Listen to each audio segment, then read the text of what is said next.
اچھا اویس بھائی، میں نے آپ کی اکثر ویڈیوز کو دیکھا ہے اور آپ کے ساتھ یعنی ٹائم بھی گزارا ہے، تو یہ جس طرح کی آپ باتیں کرتے ہیں یعنی کہ بہت ہی کھلے ڈلے الفاظ میں، تو یہ کیونکہ ہمارا معاشرہ اس قسم کا ہے، وہ ان چیزوں کو لوگ اب چھوٹی چھوٹی باتوں پہ مذہب کو وہ لے کر، تو یہ بہت سینسٹیو معاملہ ہے، تو آپ جب ان چیزوں کو بہت اوپنلی کہتے ہیں تو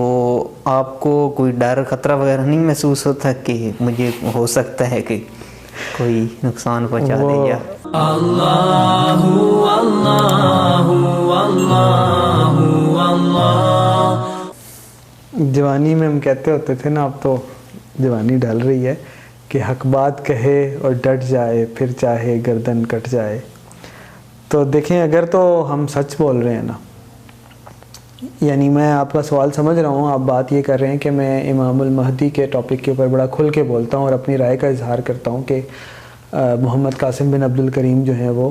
مستقبل میں امام المہدی ہو سکتے ہیں۔ میں کھل کے کہہ رہا ہوں، ابھی بھی کہہ رہا ہوں۔ تو اگر تو دیکھیں یہ معاملہ ہے سچ، اگر تو یہ بات ہے حق، تو اللہ تعالیٰ ہماری حفاظت فرمائے گا، ہمیں کسی سے ڈرنے کی ضرورت نہیں ہے۔ اگر تو یہ معاملہ باطل ہے تو اچھا ہے ہمیں کوئی نقصان ہی پہنچا دے،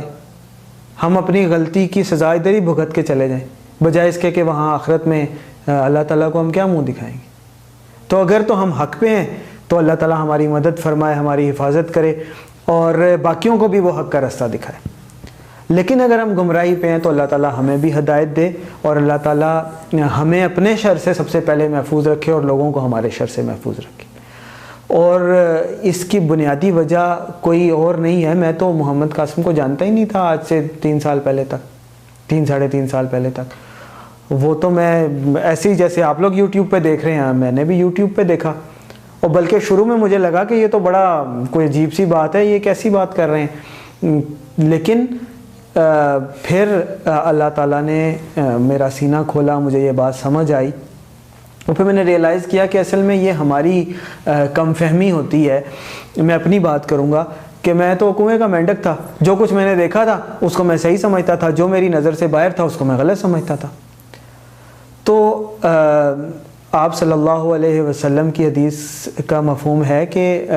میرے بعد نبوت اور اس کے نشانیوں میں سے کوئی بھی چیز باقی نہیں رہے گی سوائے سچے خواب کے۔ جو انسان